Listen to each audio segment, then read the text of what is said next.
편입 이제 막상 이제 해보니까 네. 시작하기 전에 알고 있던 것과 해보고 나서 지나고 나니까 좀 네, 알게 네. 되는 어떤 내가 편입에 대해 잘못 알고 있었던 것들이 있으면 얘기해 줄 수 있어요. 여러 가지가 있죠. 첫 번째는 이제 아무래도 논술이 여러분들이 간단하게 생각하기에는 그냥 뭐 글 쓰는 거지 이렇게 생각을 하다 보니까 아 내가 평소에 말 좀 잘해, 내가 평소에 글 좀 잘 써, 이런 분들은 그냥 뭐 대충 가서 보지 뭐 그냥 유형 한번 보고. 말빨이 있는 친구들. 네, 특히 말빨 요게 잘 되는 그치, 친구들이 그치. 그 자신감이 넘치는데 그 자신감은 좋은데 이제 꼭 말 잘하고 글 잘 쓴다고 편입 논술을 잘할 수 있는 건 아니다. 이 본인 얘기하는 거예요. 네. 말을 엄청 잘하거든요. 아 이 친구가. 민망해. 오자마자 말을 너무 잘해. 갑자기 등장했는데 질문도 너무 명쾌하게 하고 그래서 이 친구는 남다르다. 교수님인데? 뭐 이런 느낌이 드는. 보시다시피 말을 잘하잖아요.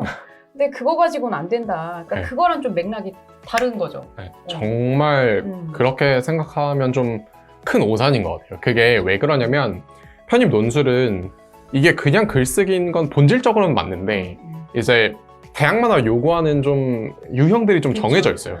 그래서 그거를 관통하는 그 핵심이 뭔지를 먼저 좀 이해를 하고 그 요구하는 그 제시된 뭐 지문들에 따라서 내가 어떻게 내 글을 표현할 것인가를 좀 반복적으로 연습을 해볼 필요가 있어요.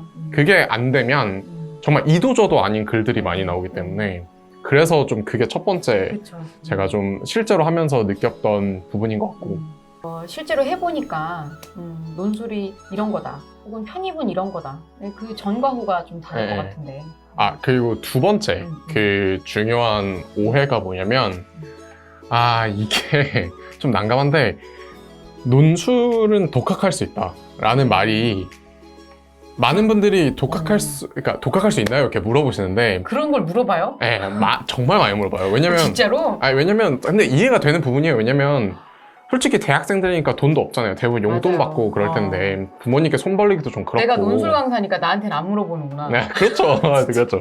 근데 이제 맞아. 이 식당 가가지고 맛있어요? 물어보면 다 맛있다고 그렇죠, 하잖아. 그렇죠. 맞네. 네, 근데 이제 수강생들 그런 입장에서는 질문을 한 번도 받아본 적이 없어서 그런 거 물어보는구나. 네.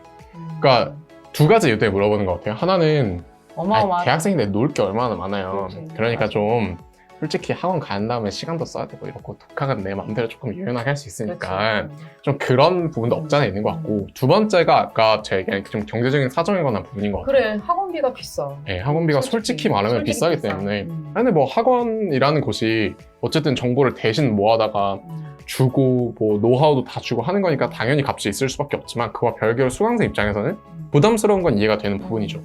근데 이제 그래서 여러분들이 막 독학을 할 수 있나요? 라고 물어보면 캔낫의 문제라고 물어보면 저는 할 수 있다고 얘기해요. 그렇지. 할 수 있다 없다는 할 수 있다요. 근데 굉장히 극소수의 사례인 거예요.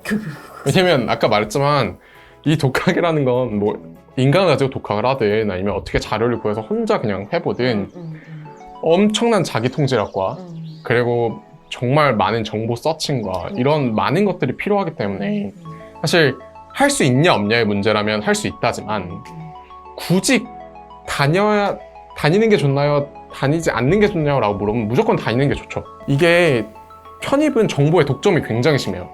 일반적인 대입처럼 막 정보가 여기저기 다 있는 게 아니어가지고 좀 한번 이미 뭐 최근 당장 작년도 연세대학교 편입 논술 문제를 보려고 해도 볼 수 있는 데가 없어요. 그 꼭 우리가 독점하는 것 같은데 그게 아니라 모든 학교 네. 자체에서 오픈을 안 해. 네, 맞아요. 오픈을 안 하니까 자연스럽게 그거에 관심 있는 사람들만 파괴돼 있어서 맞아요. 그 정보를 아는 사람은 이만큼 알고 맞아요. 모르는 사람은 아주 모르게 되는 그런 상황이 생기는 거죠. 맞아요. 학원이 정보를 독점하는 게 아니라 그렇죠. 정말 이 연대, 고려대, 경희대 뭐 맞아요. 논술을 보는 모든 대학들이 자기 거 공개하지 않아요. 공개를 안 해요. 그렇다 보니까 왜 이제 안 하는지 모르겠어요. 수강생 데이터베이스가 있는 학원들만이 복귀를 통해서 할 수 있기 때문에 학원들이 정보를 가지고 있는 거지 이제 이 학원들이 뭔가 되게 배타적인 그런 권리를 가지고 있는 건 사실 아니에요. 네. 맞아요. 그럴 수도 없고. 네, 맞아요. 네.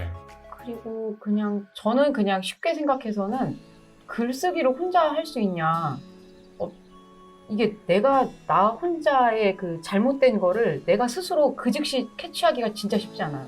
그렇죠. 스스로 저도 그냥 간단하게 일기를 쓰는 습관이 고등학교 때부터 쭉 일기를 쓰는데 내가 쓴 일기를 그냥 지금 당연히 고등학교 때 쓴 거 보면 토하죠. 근데 당연히 한 일주일 전이 아니라 한 이틀 전에 쓴 것도 그날은 심취해서 역시 나는 미쳤나 봐.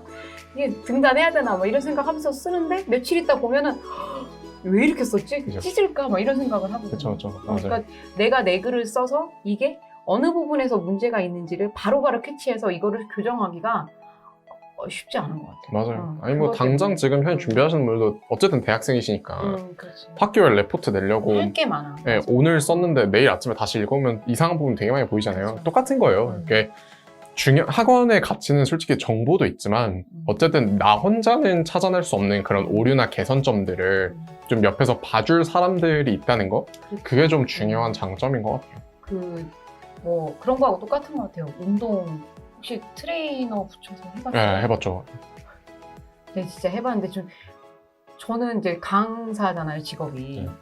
제가 막 첨삭도 하고 막 난리를 치면서 제가 이제 그 아이들이 낸 수강료를 받는다는 생각을 하는데, 그러니까 이 든 에너지에 비해서 트레이너가 하는 일이 전혀 없는 것 같은 거야. 그래서 하나 더, 뭐 이걸 시키는 줄, 저 뭐야? 그래서 처음에는 너무 하기가 싫은 거야. 그래서 저 사람 날로 먹는데 돈을 이런 생각을 했는데 그 하나 더를 했을 때 운동이 되는 건데 혼자서 하면 하다가 여기까지 만족하죠. 그러니까 그게 옆에서 그런 어떤 동료와 좀 해야 된다라고 좀 지도를 해주는 거, 방향성을 좀 끌고 가주는 거, 이런 게 좀 사실은 필요하긴 한 것 같아요. 그 푸시가 되게 중요한 것 그렇지. 같아요. 특히 옆에 이제 푸시. 논술이 그런 것 같아요. 맞아요. 논술이 첨삭이라는 부분 때문에. 그래서 이제 그런 얘기 좀 궁금했었고. 네. 연고대 할 때 뭐 해야 된다 하지 말아야 된다라는 거 내가 어차피 골라서 가겠지만 니네들이 요구하는 대로 써줄게.